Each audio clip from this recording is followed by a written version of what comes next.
بسم اللہ الرحمن الرحیم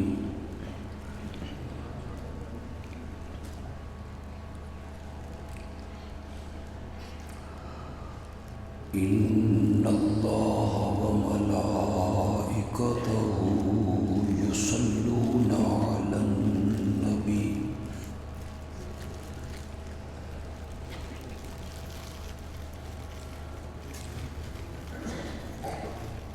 یا ایھا الذین آمنوا صلوا علیہ وسلموا تسلیما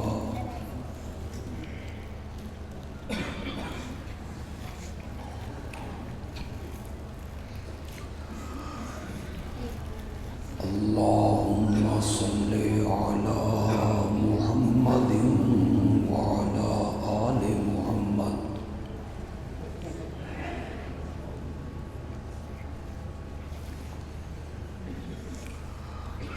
کما صلیت علی ابراہیم وعلی آل ابراہیم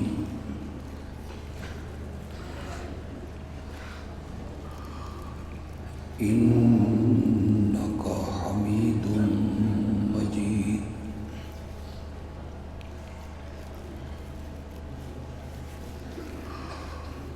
اللہم بارک علی محمد وعلی آل محمد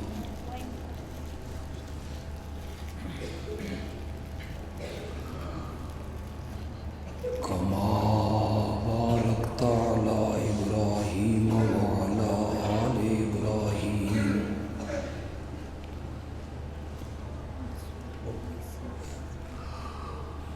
انک حمید مجید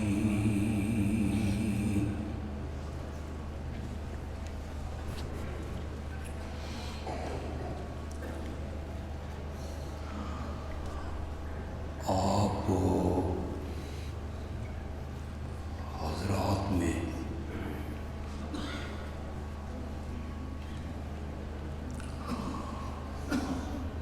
یقیناً کچھ لوگ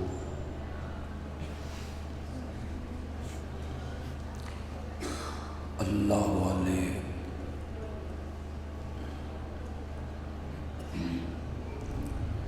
نیک اور صالح موجود ہوں گے،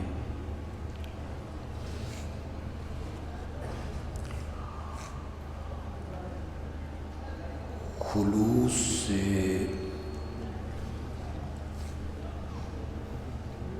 دعا کر دیں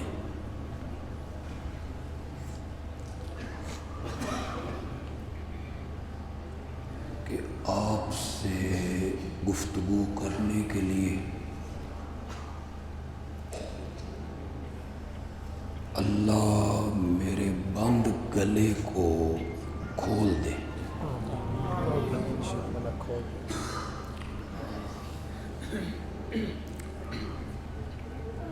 میں نے تو معذرت کی تھی،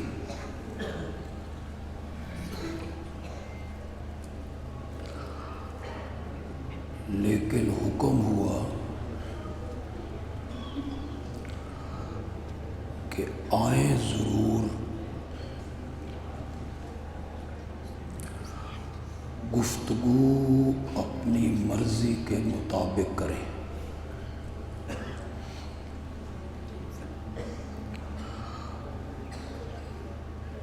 مجھے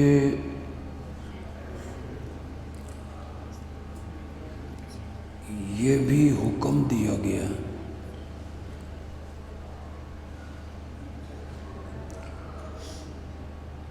کہ آج کی اس محفل میں، مجلس میں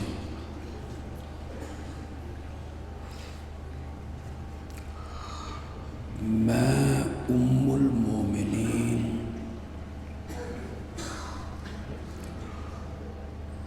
حضرت سیدہ عائشہ کی عظمت کو بیان کروں۔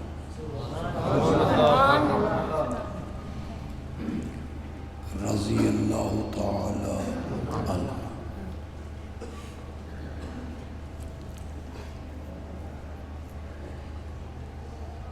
17 رمضان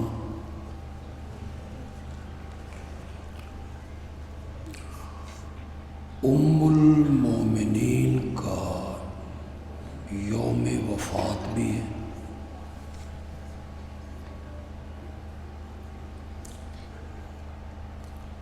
اور 17 رمضان ہی کو غزوہ بدر بھی ہوا۔ ماشاءاللہ۔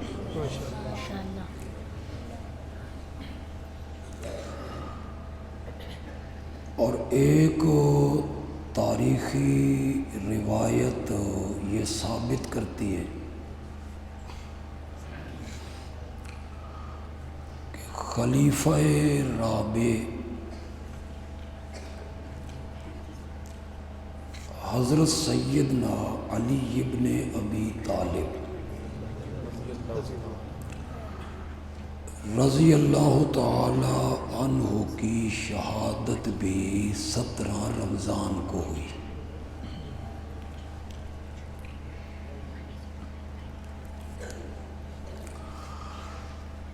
میرا پیدائشی تعلق اشاعت التوحید سے ہے۔ ماشاءاللہ۔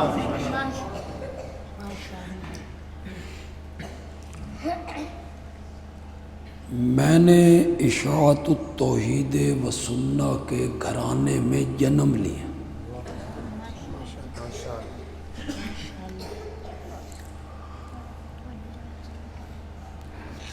اور اشاعت التوحید و سنہ کے جو خطیب ہیں، مقرر ہیں، واعظ ہیں،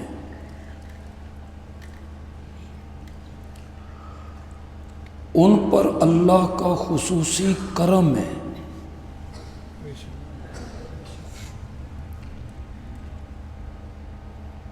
کہ وہ اپنی تقریر میں قصے، کہانیاں، چٹکلے، لطیفے، مرثیے، ڈوڑے، کمزور روایتیں، جھوٹی حدیثیں، وہ اپنی تقریر میں بیان نہیں کرتے، وہ اپنی تقریر کو مزین کرتے ہیں اللہ کی کتاب سے۔ ذالک من فضل اللہ، یہ ہم پر اللہ کا فضل ہے۔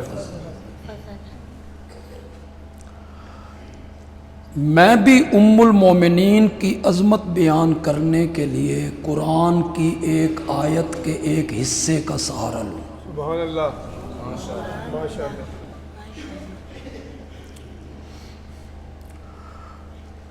اللہ نے قرآن میں فرمایا یرفع اللہ الذین آمنوا منکم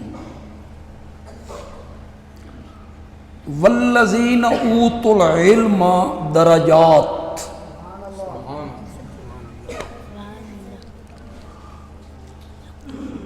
اس آیت میں اللہ نے کسی بندے کے بلندی درجات کے 2 سبب ذکر کیے۔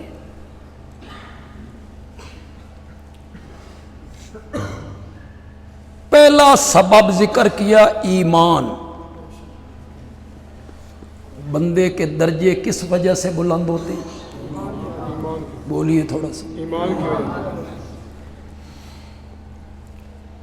والذین اوتوا العلم،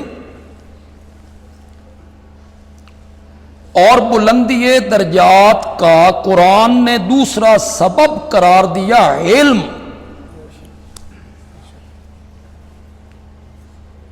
علم کی وجہ سے اللہ بندوں کے درجے کیا کرتے ہیں؟ بلند کرتے ہیں۔ کتنے سبب ہو گئے؟ 2۔ ایک ایمان، اور دوسرا سبب کیا ہے؟ علم۔ ام المومنین کو میں انہی 2 سببوں کے آئینے میں دیکھنا چاہتا ہوں۔ سبحان اللہ،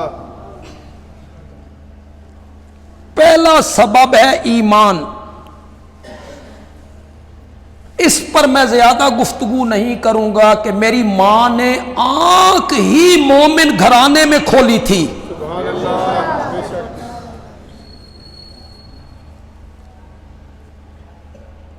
پھر وہ خود صحابی ہے.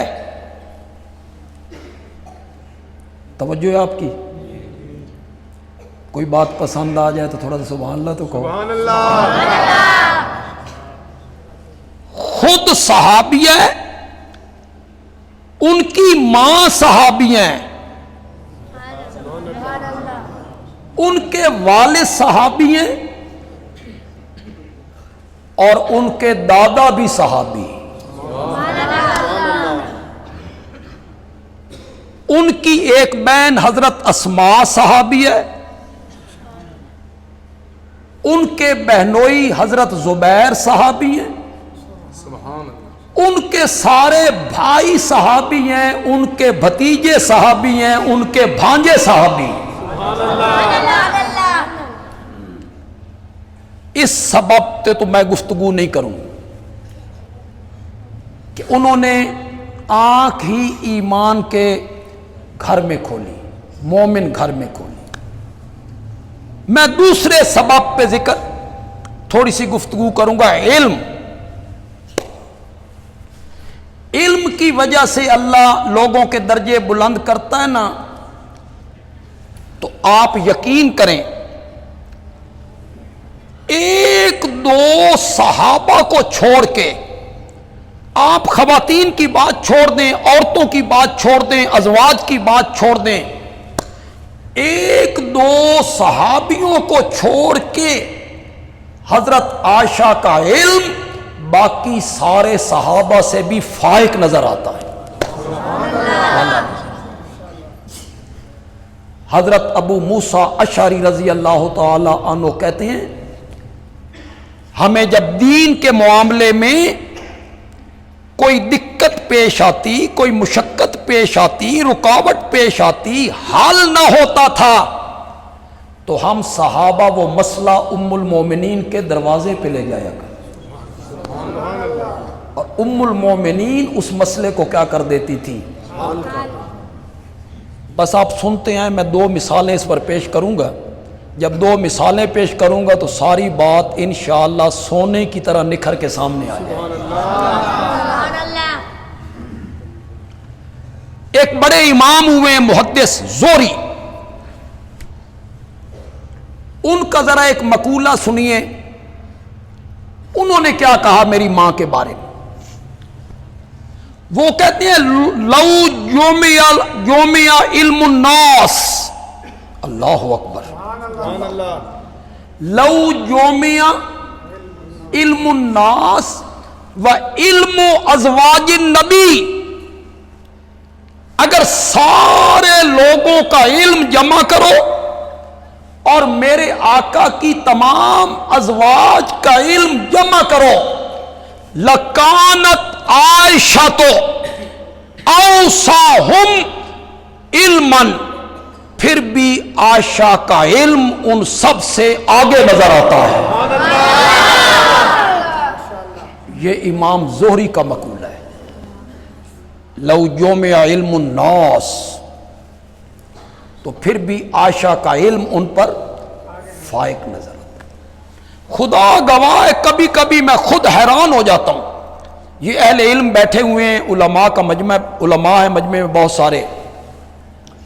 کبھی کبھی میں حیران ہوتا ہوں, صرف 9 سال رہی ہے میرے نبی کے حرم میں, سبحان اللہ.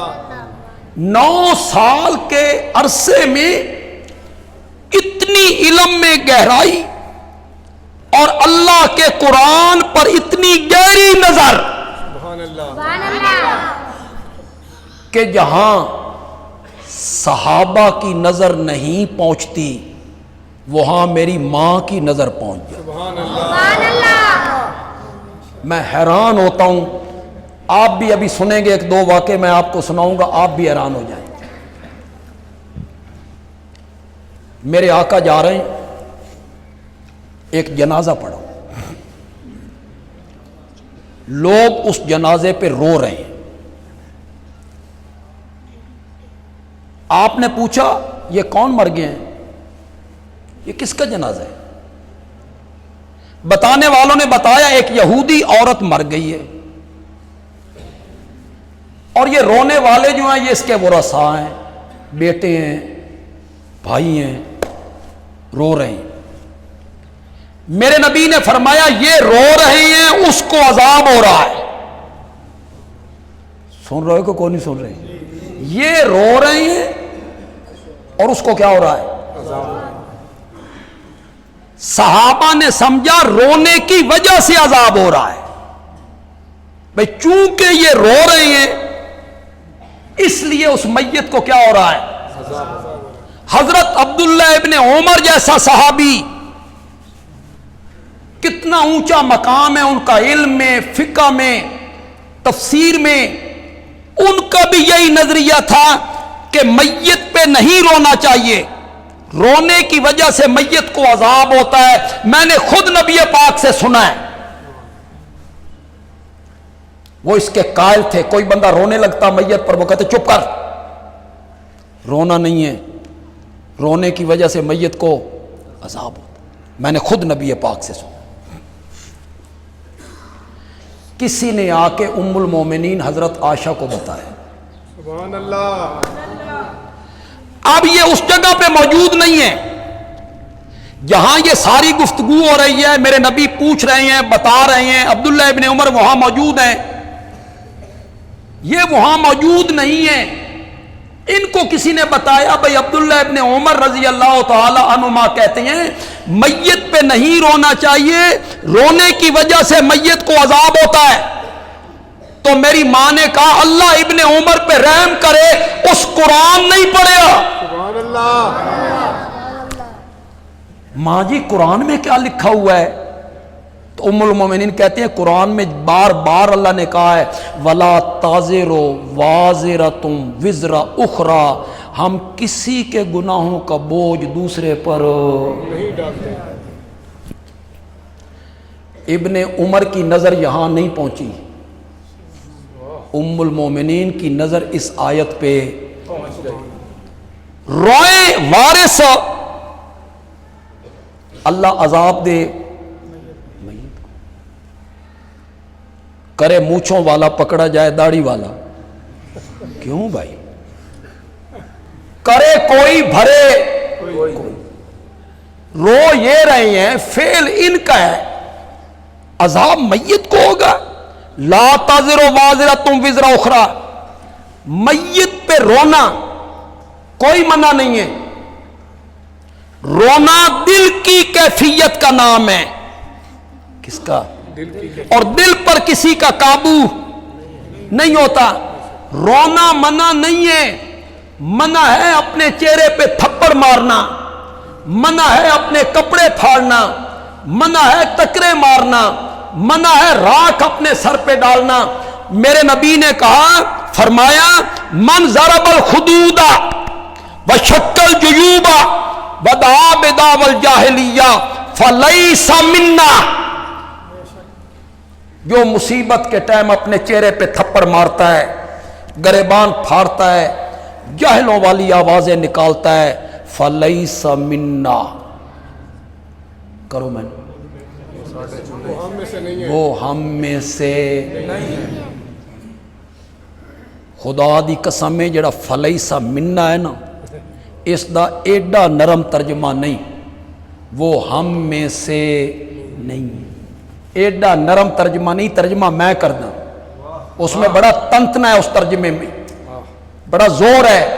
جو آدمی مصیبت کے ٹائم اپنے چہرے پہ تھپڑ مارتا ہے, گریبان پھاڑتا ہے, جاہلیت کی آواز باہر نکالتا ہے, فلیسا منا, وہ ساڈا نہیں. فلیسا منا, وہ ساڈا نہیں. جائے اپنا رشتہ جس سے جا کے جوڑتا ہے جوڑے, اس کا مجھ محمد سے کوئی تعلق. یہ منع ہے, بین کرنا منع ہے. یہ جو ہماری مائیں بہنیں آج کہہ رہی تھی نا بھائی بندیالوی صاحب دا آواز نہیں آندا ساڈے تک, اے میک تو ہٹ جاندے نے. وہ میری مائیں بہنیں, میں میک کے قریب منہ رکھ کے کہہ رہا ہوں, میت پر بین کرنا منع ہے. حرام ہے، حرام. میرے آقا نے کہا بین کرنے والی عورت پہ بھی لعنت اور بین سننے والی عورت پہ بھی.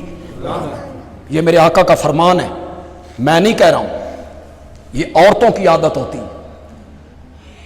یہ منع ہے. چہرے پہ تھپڑ مارنے، رونا کوئی منع نہیں ہے. میرے نبی کے بیٹے کا انتقال ہوا ابراہیم کا، یہ دودھ پیتا تھا، میرے نبی نے اسے اٹھایا اور میرے نبی کہہ رہے ہیں ان العین تدمع والقلب یحزن. کیسے مانا کروں؟ ان علماء سے پوچھو.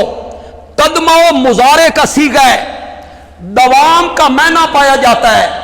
ان العین تدمع، ابراہیم بیٹے تیرے فراق میں میری آنکھیں روتی رہیں گی، میرا دل غمگین رہے گا، لیکن میں تیری موت پہ وہی جملے کہوں گا جس سے میرا رب راضی ہے.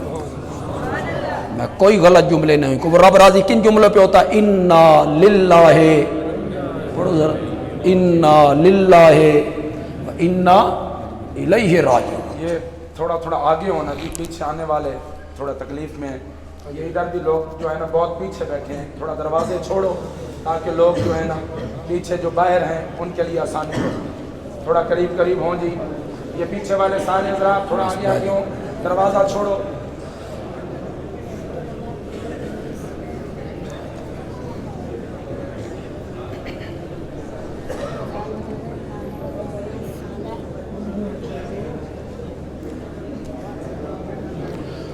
ہاں جی، ذرا خاموشی اختیار کریں، ذرا توجہ میری طرف رکھیں.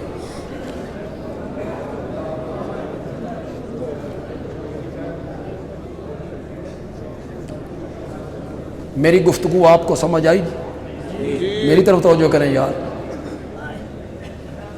حضرت ابن عمر نے یہ نظریہ بنایا کہ میت پہ رونا نہیں چاہیے، رونے کی وجہ سے میت کو عذاب ہوتا ہے. میری ماں نے اس نظریے کو رد کیا قرآن کی آیت کے ساتھ. ابن عمر نے قرآن نہیں پڑھا، لا تازر وازرۃ وزر اخری، ہم کسی کے گناہوں کا بوجھ دوسروں پر نہیں ڈالا کرتے. اگلی بات سنو، میری ماں کا فہم دیکھو، علم دیکھو، ذہانت دیکھو. خدا کی قسم میں حیران ہو جاتا ہوں. لوگوں نے کہا ماں جی عبداللہ ابن عمر کہتی ہیں میں نے نبی پاک سے سنا ہے، آپ نے فرمایا ہے یہ رو رہی ہیں، اس کو عذاب ہو رہا ہے. میری ماں نے کہا سنیا ہے سو سمجھیا نیس، سنا ہے اس نے نبی پاک کی زبان سے، سمجھا نہیں ہے.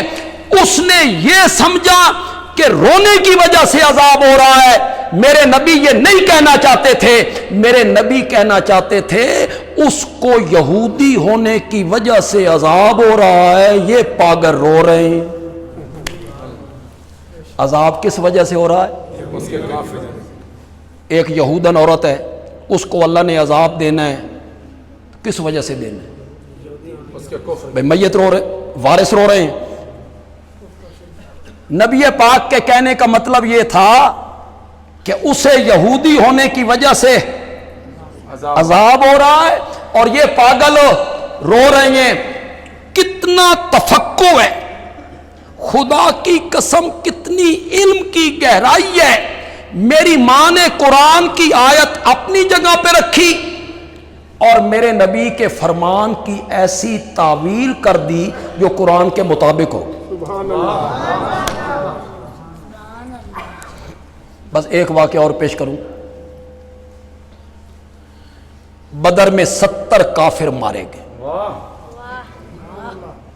ان میں ابو جہل ہے، عتبہ ہے، شیبہ ہے، امیہ ہے، سنادید ہیں، سردار ہے، رئیس ہیں. 3 دنوں کے بعد میرے نبی نے انہیں گھسیٹ کے ایک کنویں میں ڈالا. وہ 70 کافروں کی میتیں لاشیں کنویں میں. میرے نبی کنویں کی منڈیر پر آئے، ایک ایک کافر کو آواز لگائی، اے ابو جہل، اے عتبہ، اے شیبہ، اے امیہ، جو وعدہ میرے رب نے مجھ سے کیا تھا کامیابی کا، فتح کا، نصرت کا، میں نے وہ وعدہ سچا پایا۔ جو وعدہ رب نے تم سے کیا تھا شکست کا، جہنم کا، عذاب کا، تم نے بھی سچا پایا یا نہیں پایا؟ یہ منڈیر پہ کھڑے ہو کے میرے نبی نے ان لاشوں سے گفتگو کی، ایک ایک کا نام لے کر میرے نبی نے گفتگو۔ ایک روایت میں آیا سب سے پہلے حضرت عمر بولے رضی اللہ تعالی، سب سے پہلے انہوں نے کہا یا رسول اللہ، آپ ان جسموں سے جن میں روحیں موجود نہیں، مردوں سے بات کر رہی ہیں، حال یسمعون، کیا وہ سن رہے ہیں؟ یہ ذرا جو اہل علم لوگ ہیں نا جی، وہ میری بات کی طرف توجہ کریں، آپ عوام کو تو سمجھ نہیں آئے گی۔ کیا لفظ بولے حضرت عمر نے؟ حال یسمعون، کیا وہ مرنے والے سن رہے ہیں؟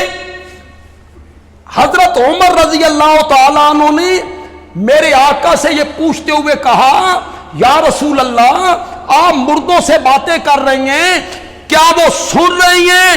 جبکہ رب قرآن میں کہہ رہا ہے اِنَّكَ لَا تُسْمِعُ الْمَوْتَى، کہ میرے پیغمبر تو مردوں کو سنا نہیں سکتا۔ سب سے پہلے حضرت عمر بولے۔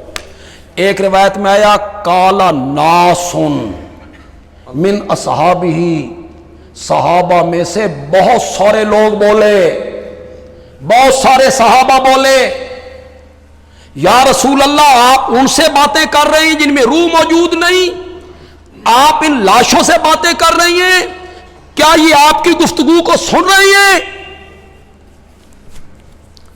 سچی سچی گل کرو، کسی دی دھڑ نہیں کرنی، نہ میری دھڑ کرنی ہے، نہ مولانا نعیم صاحب دی دھڑ کرنی ہے، نہ مولانا اسامہ صاحب دی، کسی دی بھی دھڑ نہیں کرنی۔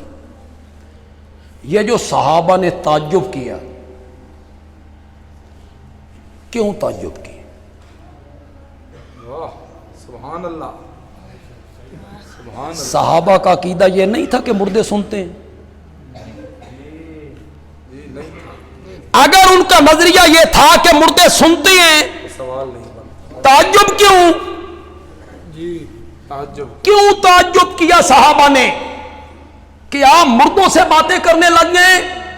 میرے نبی نے جواب میں یہ نہیں کہا تو ہاں نہیں پتا مردے سنتے نے، نہیں کہا، جواب میں یہ نہیں کہا۔ میرے نبی نے جواب میں کہا انہم الان لیسمعون ما اقول لهم او کما قال النبی صلی اللہ علیہ وسلم۔ تین قیدیں میرے نبی نے لگائیں، تین قیدیں، ورنہ آسان جواب تھا سنتے ہیں، بڑا آسان جواب تھا کہ سن رہے ہیں۔ میرے نبی نے تین قیدیں لگائیں، انہم، صرف یہ مردے، سارے نہیں، الان، اب، ہر وقت نہیں، ما اقول لہم، وہ بات جو میں کہہ رہا ہوں، ہر ایک کی بات نہیں۔ کتنی قیدیں لگائیں میرے نبی نے؟ صرف یہ الان، اب، صرف جو بات میں کہہ رہا ہوں وہ یہ سن رہے ہیں۔ ہمارے ملک میں بھی عجیب عجیب مسئلے اٹھتے ہیں نا، یہ بھی اب کوئی مسئلوں میں مسئلہ ہے بے مردے سن دینے کہ نہیں سن دے، کوئی ہے مسئلہ یہ عقیدہ رکھنا کہ مردے سنتے ہیں؟ اگر کوئی بندہ کہے کہ مردے قبروں سے نکل کے کبڈی کھیلتے ہیں، آپ سارے ہنسنے لگ گئے۔ کیوں ہنسنے لگ گئے؟ کیوں ہنسنے لگ گئے؟ آپ میں سے کوئی بندہ آپ کو کہے دکان پہ آپ بیٹھے ہوں، آپ کہو یار میں قبرستان سے گزر کے آ رہا تھا، میں نے دیکھا مردے تاش کھیل رہے تھے، تو آپ کیا سمجھیں گے؟ یہ مذاق کر رہا ہے۔ یہ کیا کر رہا ہے؟ میں قبرستان سے گزرا، میں نے دیکھا ایک مردہ باہر نکلا، اس نے سکوٹر کو کک لگائی، یہ جا وہ جا، یا وہ قریبی ہوٹل میں بیٹھ کے چائے پی رہا تھا۔ ہاتھوں میں قوت کیوں نہیں آتی؟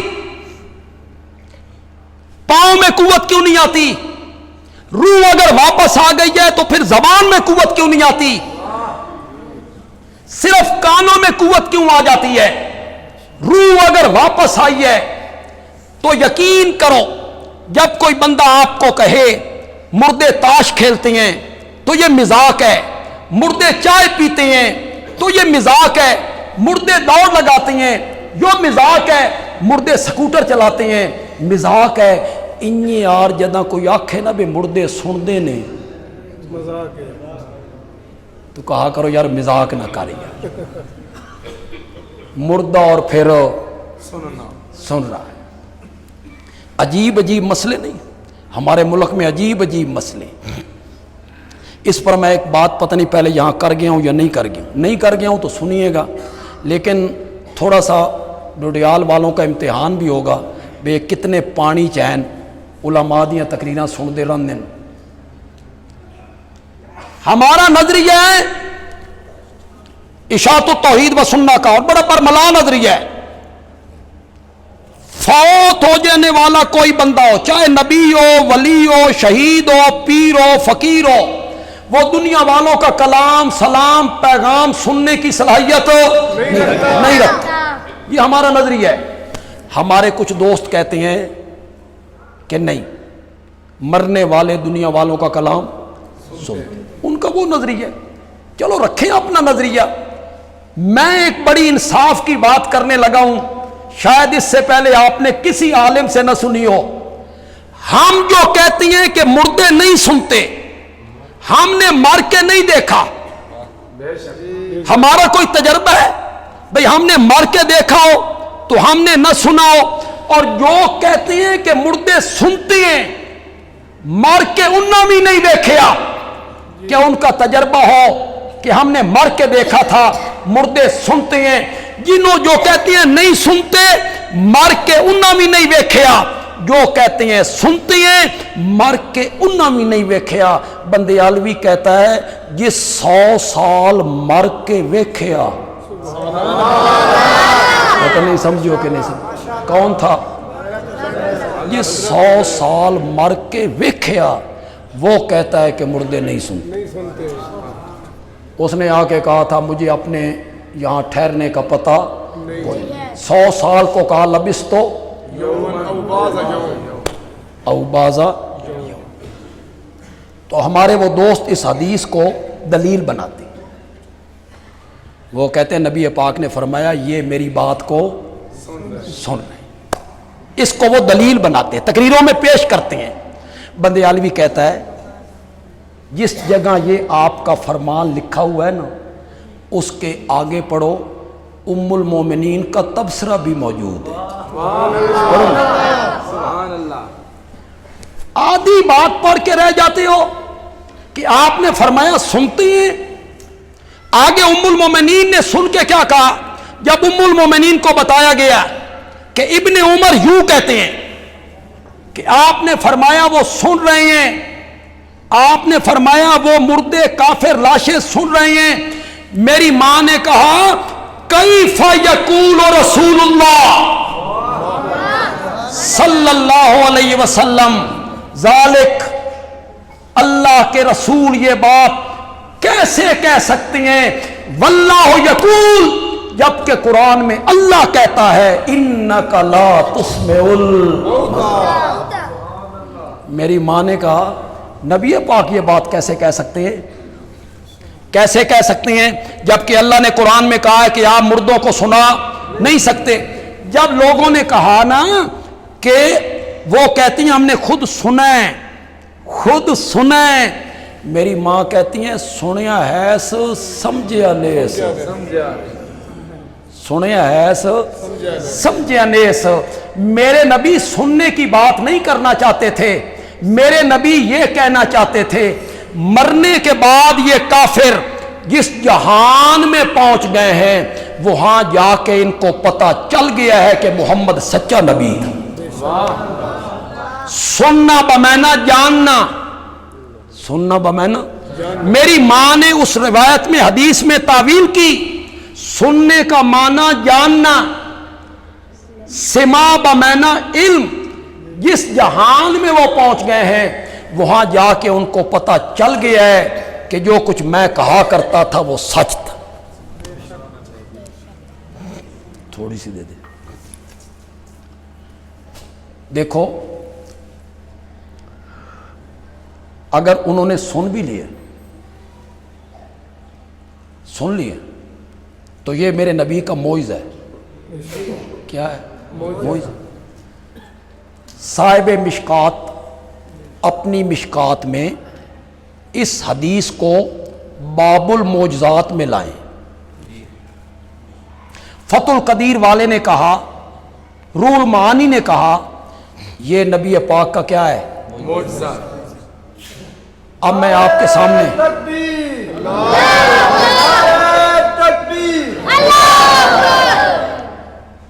اللہ نیتاں دا بدلہ دیندا, اس میری چاہ پین واسطے نعرہ مارے. میں چاہ پی لویں نا. میں آپ کے سامنے ایک بڑی بات رکھ دیتا ہوں, اس کے بعد فیصلہ آپ پہ چھوڑ دیتا ہوں. کیوں جی؟ آپ نے علماء سے سنا ہے کہ نبی پاک ایک درخت کے تنے کے ساتھ ٹیک لگا کے خطبہ دیتے تھے, سنا ہے؟ پھر ممبر بن گیا, آپ نے تنے کو چھوڑا, ممبر کی طرف چلے گئے. ممبر لکڑی کا تنا جدائی میں رونے لگ گیا, لکڑی کا تنا جدائی میں رونے لگ گیا. میرے نبی ممبر سے اترے, تنے پہ ہاتھ رکھا, میرے نبی نے تنے نال گلاں شروع کیتیاں. بے شک اس دنیا میں میرے ساتھ رہنا چاہتا ہے تو میں ساری زندگی تجھ پہ ٹیک لگا کے خطبہ دیتا ہوں, اور اگر جنت میں میرا پڑوس چاہتا ہے, جنت میں میرا پڑوس چاہتا ہے, تو لکڑی کے تنے نے جواب دیا میں جنت میں آپ کا پڑوس چاہتا ہوں. میرے نبی نے کٹوا کے وہاں دفن کر دی. صحابہ کہتے ہیں جب نبی اس سے الگ ہو کے ممبر پہ گئے تو اس کے رونے کی آوازیں جو بند ہوئیں اس طرح بند ہوئیں جس طرح بچے ڈسکورے بھرتے ہیں, بچے ڈسکورے بھرتے ہیں, اس طرح وہ رو کے آہستہ آہستہ چپ کر گیا. یہاں صرف لکڑی کا تنا سن نہیں رہا, بول بھی رہا ہے. یہاں لکڑی کا تنا رو بھی رہا ہے. سچی سچی بات کریں, جو پڑھے لکھے لوگ یہاں بیٹھے ہو, سچی سچی بات کرو. یہ لکڑی کے تنے والی بات کر کے اگر کوئی خطیب یہ کہے کہ جس صوفے پہ میں بیٹھا ہوں یہ لکڑی بھی سنتی ہے, کیا کہو گے؟ اس کی دلیل صحیح ہے؟ اس کی دلیل وہ کہے وہ لکڑی بولی تھی, یہ بھی بولتی ہے, اس لکڑی کے تنے نے سنا, یہ لکڑی بھی سنتی ہے. آپ کہیں گے اللہ کے بندے وہ میرے نبی کا معجزہ ہے, صرف اسی لکڑی تک محدود ہے, باقی لکڑیوں کو اس پر قیاس نہیں کیا جا سکتا. اسی طرح ان کافروں سے میرے نبی کی بات کرنا بھی میرے نبی کا معجزہ ہے, انہی کے ساتھ بند ہے, باقیوں کو اس پر قیاس نہیں کیا جا سکتا. تو آپ نے محسوس کی جہاں نظر صحابہ کی نہیں پہنچ رہی وہاں نظر میری ماں کی پہنچ رہی. ایک بات آپ کو سناؤں تو آپ بڑے حیران ہو, آپ بڑے حیران ہو.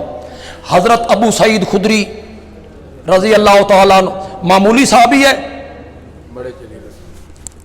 ہزاروں روایتیں کرتے, ان وجہ انتقال کرنے لگے نا, بات آپ نے غور سے سننی ہے ذرا. جب وہ فوت ہونے لگے نا انہوں نے اپنے وارثوں سے کہا نئے کپڑے لاؤ, میں مرنے سے پہلے نئے کپڑے پہننا چاہتا ہوں. میں نے نبی پاک سے سنا ہے کہ بندہ جن کپڑوں میں مرتا ہے نا انہی میں اٹھایا جاتا ہے.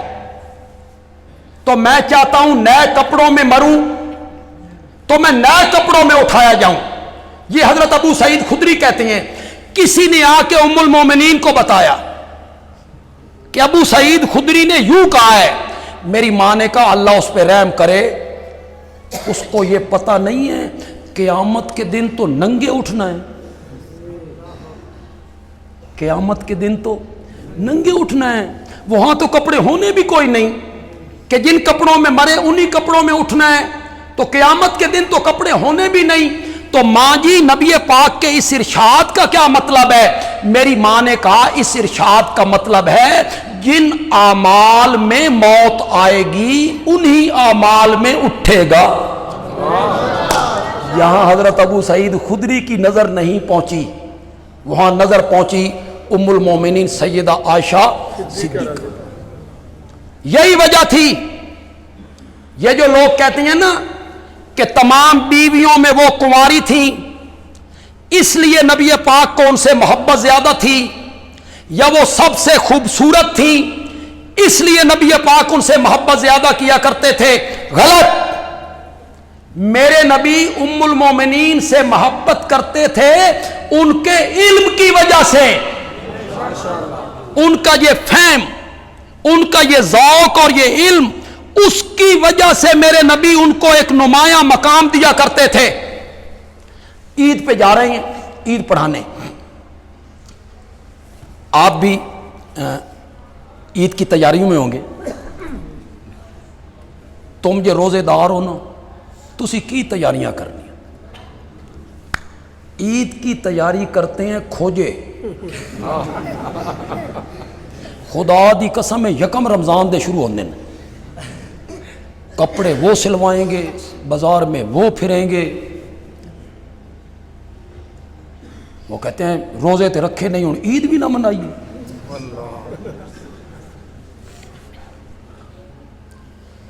تو آپ عید کی تیاری کریں گے تو اپنے اڑوس پڑوس دوست احباب کلیگ برادری رشتہ دار غریب مسکین فقیر سفید پوش انہوں دا بھی خیال کرنا کہ کوئی نہیں کرنا؟ ہولے بولو ذرا ہولے بولو. سفید پوش کا لفظ میں نے بولا جو ہاتھ نہیں پھیلاتے, خوددار ہیں, لیکن تجھے پتا ہے کہ ان کے گھر میں آج وہ حالات نہیں ہیں, یہ اپنے بچوں کے کپڑے نہیں لے کے دے سکتا, ان کے حالات نہیں ہیں. سفید پوش ہیں, کلیگ ہے, دفتر میں آپ کے ساتھ کام کرتا ہے, محلے کا ہے, پڑوسی ہے, رشتہ دار ہے, خوددار ہے, ہاتھ نہیں پھیلاتا. اپنے بچوں کے کپڑے لیں تو اس کے بچوں کے بھی کپڑے لیں. آج میں آپ کو ایک مسئلہ بتاتا ہوں, پہلے شاید آپ کو پتا ہو. صدقہ کریں. کیا کر دیں؟ صدقہ کریں. تحفہ نہ دیں, چلو نہ دیں تحفہ, صدقہ کریں. ہماری شریعت اتنی خوبصورت شریعت ہے, اس میں لینے والے کو بتانا بھی ضروری نہیں کہ یہ صدقہ ہے. تو نے نیت کرنی ہے صدقے کی, اسے کہنا ہے تیرے بچے بھی تو میرے ہی بچے ہیں یار, یہ عید کے موقع پہ تیرے بچوں کے لیے تحفہ ہے, اور نیت کس کر لو صدقے کر. اللہ آپ کو صدقے کا ثواب بھی دے. فطرانہ آپ دے رہے ہیں وہ آپ اس شکل میں بھی دے سکتے ہیں, اس رقم کی کوئی چیز لیں اس کے حوالے کر دیں, فطرانہ آپ اسے دے دیں, بتانے کی ضرورت بھی نہیں. ہماری شریعت تو اتنی خوبصورت شریعت ہے کہ میرے آقا نے فرمایا صدقہ کیا کرو چاہے کھجور کا ایک دانہ ہو, کھجور کا ایک دانہ ہو چاہے صدقہ کیا کرو. اور اگر کسی کے پاس کھجور کا دانہ بھی نہیں تو اپنے بھائی سے ہنس کے بات کر لیا کرے, یہ بھی صدقہ ہے. چلیے جناب, کیسی شریعت ہے. ہنس کے بات کرنے پہ بھی اللہ ثواب دے رہا ہے۔ اگلی بات میں پڑھتا ہوں نا تو میں حیران ہو جاتا ہوں، اور بچے پالنے تو تیری مجبوری ہے، بیوی کا خرچہ، بچوں کا خرچہ، کھانے پینے کا خرچہ تو تیری مجبوری ہے۔ ہماری شریعت نے کہا جو آدمی کمائی کرتا ہے، محنت کرتا ہے اور بچوں پہ خرچ کرتا ہے، اللہ اس کو بھی صدقے کا ثواب عطا کرتے ہیں۔ ہماری شریعت ایسی شریعت، تو غریبوں کا، مسکینوں کا، یتیموں کا، فقیروں کا، اور خاص کر کے سفید پوش لوگوں کا جو ہاتھ نہیں پھیلاتے، خوددار ہیں، ان کا خیال کیا کرو۔ ایسے موقع پہلے پتہ نہیں میں یہاں بات کر کے گیا ہوں، یہ علماء بیٹھے ہیں، مولوی بیٹھے ہیں، بھائی میں کسی کتاب وچ نہیں پڑھے، خدا گواہ میں نے آج تک کسی کتاب میں نہیں پڑھا، انا پڑھے ہوئے تے دسن بھائی صدقے میں دینا ہے بکرا، تے بکرا بھی کالا، اللہ دی قسم ایسا کتھائی نہیں پڑھے۔ آپ نے پڑھا جی کہیں؟ تسی کتھائی پڑھے ہوئے؟ پتہ نہیں کس نے نکالا، سری دینی ہے، گوشت دینا ہے، بکرا دینا ہے، کالا دینا ہے، اور فقیر کا خیال رکھنا ہے، فقیر کا نہ بکرا نہ گوشت نہ سری، فقیر کا خیال کرنا ہے، اس کو ضرورت کس چیز کی ہے۔ یہ اب نئی کلاسوں میں بچے نہیں جا رہے ہیں نا، امتحان ہو گئے ہیں، نئی کلاس میں جا رہے ہیں، آپ سمجھتے ہیں کہ میرا یار فلاں دوست ہے نا، یہ غریب ہے، اس کے پاس بستہ لینے کے، بچوں کی کتابیں لینے کے پیسے نہیں ہیں، آپ بستہ لیں، اس کی کلاس کی کتابیں لیں، اس کو کہیں تیرا بچہ یار ساڈا بھی تے بچہ ہی ہے، اے میری طرف تحفہ ہے، نیت کسی کر لیں، صدقے کی نیت کس کی؟ بکرا کوئی ضروری ہے، صدقے کی نیت کر لیں، اس کے بچوں کو کتابیں لے کے دے دیں، اس کے بچوں کو بستہ لے کے دے دیں۔ میرے آقا جا رہے ہیں، بچے اپنے والد صاحب کے ساتھ عیدگاہ کی طرف جا رہے ہیں، جس طرح آپ کے ساتھ بچے جاتے ہیں۔ ایک بچہ گلی کے کنارے پہ بیٹھا ہوا ہے، میلے کچیلے کپڑے ہیں، اس نے غسل نہیں کیا، میرے آقا سیدھے اس کے پاس گئے، وہ رو رہا تھا، بشر اس کا نام ہے، آپ نے فرمایا تم نے کپڑے نہیں پہنے؟ تو کہتا ہے میں یتیم ہوں، میرا بابا فلاں لڑائی میں شہید ہوا، میری ماں کے پاس کوئی رقم نہیں تھی کہ وہ میرے لیے کپڑے خریدتی، مجھے عید کے لیے تیار کرتی، اس لیے میں گلی کے کنارے پہ رو رہا ہوں۔ اس پر میرے نبی نے جو جملہ کہا وہ جملہ سنانا چاہتا ہوں آپ کو۔ میرے نبی نے فرمایا بیٹا اٹھو، کیا تم اس بات پہ راضی نہیں ہو آج کے بعد محمد تیرا باپ ہے، عائشہ تیری ماں ہے۔ بندے عالمی کیوں جی، بیویاں تو آپ کی اور بھی تھیں، لیکن میرے نبی کی زبان سے کس بیوی کا نام نکلا ہے؟ یہ محبت ہے نا، میرے نبی کی محبت ہے کہ آپ نے کسی کا ذکر نہیں کیا، فرمایا میں تیرا باپ ہوں، عائشہ تیری ماں ہے۔ میرے نبی اس کو گھر میں لائے، حضرت عائشہ کے پاس لائے، نہلایا دھلایا، کپڑے پہنائے، اپنے ساتھ عیدگاہ میں لے گئے۔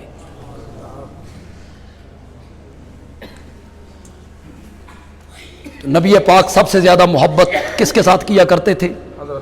بولو تو صحیح یار، حضرت عائشہ سے۔ کس وجہ سے؟ ان کے علم کی وجہ سے، ان کی فراست کی وجہ سے، ان کی سمجھ کی وجہ سے، ان کی دانائی کی وجہ سے میرے آقا ان سے محبت کرتی۔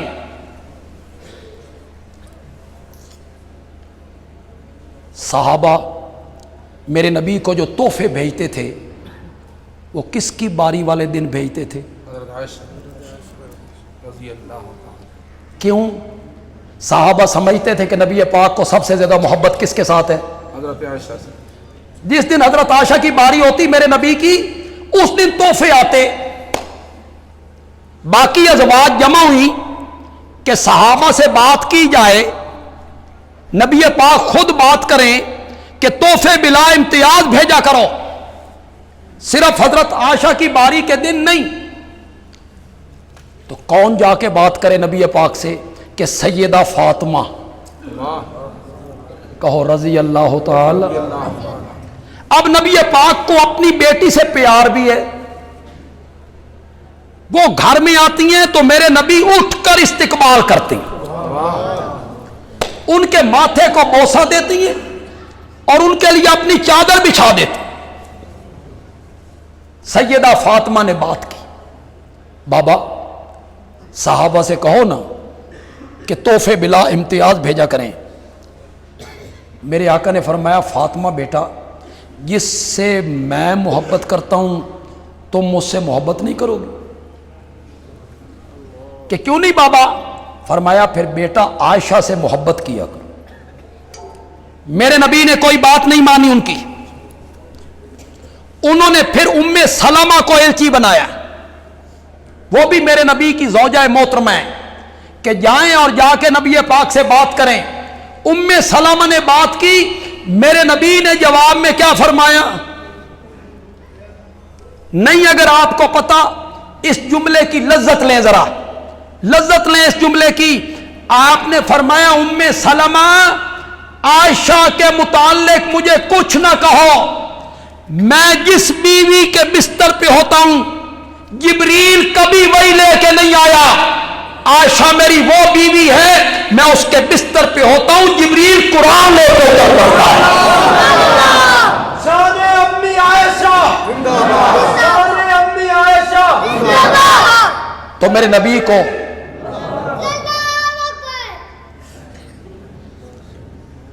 نبی پاک کو حضرت عائشہ سے جو محبت ہے، پیار ہے، تعلق ہے، کس وجہ سے ہے؟ علم کی وجہ سے۔ علم کی وجہ ہی سے شان بلند ہوتے، علم ہی کی وجہ سے درجے بندے کے بلند۔ نبی پاک کو جب آخری بیماری لاحق ہوئی، میرے نبی پہ بیویوں کی تقسیم کوئی ضروری نہیں تھی، پتہ ہے آپ کو، کوئی ضروری نہیں تھی۔ آپ میں سے اگر کوئی دوسری شادی کرنا چاہتا ہے تو بیویوں کے درمیان تقسیم کیا ہوگی؟ لازمی۔ ایک رات اس کے پاس، ایک رات اس کے، یا ایک ہفتہ اس کے پاس، ایک ہفتہ اس کے پاس۔ کپڑے ایک جیسے لے کے دینے پڑیں گے۔ آپ کے لیے ضروری ہے، نبی پاک کے لیے کوئی ضروری۔ اللہ تعالیٰ نے فرمایا آپ کے لیے کوئی ضروری نہیں ہے، اس کے باوجود میرے نبی بیویوں کے درمیان انصاف کیا کرتے، حالانکہ حکم بھی نہیں تھا، اس کے باوجود انصاف کیا کرتے تھے۔ دو بیویوں والا جو ایک کے ساتھ صحیح تعلق نہیں رکھتا، وہ قیامت کے دن ایسے اٹھے گا جیسے فالج زدہ بندہ ہوتا ہے، ایک طرف اس کا مارا ہوا۔ انصاف کرنا ہے، دو شادیاں کرنی ہیں تو انصاف کرنا ہے۔ حکیم الامت مولانا اشرف علی تھانوی رحمۃ اللہ علیہ نے دو شادیاں کی، تو وہ مرشد تھے، ان کے بڑے مرید تھے، تو کسی مرید نے کہا حضرت آپ نے دو شادیاں کر کے دو شادیوں کا رستہ نہیں کھول دیا؟ مرید کہیں گے مرشد نے کی ہیں ہمیں بھی کرنی چاہیے۔ فرمایا رستہ کھولا نہیں، بند کر دیا ہے۔ کیا کر دیا؟ بند کر۔ بند کیسے کیا ہے؟ فرمایا میری مشقت دیکھیں گے نا، میری تکلیف دیکھیں گے نا، دوئی شادی دا نام ہی نہیں لینے۔ تو حضرت تھانوی نے ترازو لٹکایا ہوں، دیوڑی میں ترازو، اندر دو بیویاں، ہر چیز تل کے جاتی، آدھی ادھر آدھی ادھر۔ ایک ان کا ذمہ دار مرید تھا، وہ دو تربوز لے کے آئے۔ تھانوی صاحب نے فرمایا دو تربوز کیوں لے کے آئے ہو؟ اس نے کہا آپ کی دو بیویاں نہیں تو دو لائے ہوں نا۔ فرمایا ایک بڑا ہوگا ایک چھوٹا ہوگا۔ اس آخیا میں نے پتہ سی میں تلوا کے برابر لے آئے، میں تلوا کے برابر لے آئے۔ تھانوی صاحب نے فرمایا ایک میٹھا ہوگا ایک پھیکا ہوگا۔ اس آخیا اس دا میرے کو علاج کوئی نہیں۔ تھانوی صاحب نے فرمایا اس کا میرے پاس علاج ہے۔ ایک تربوز کو چیرا،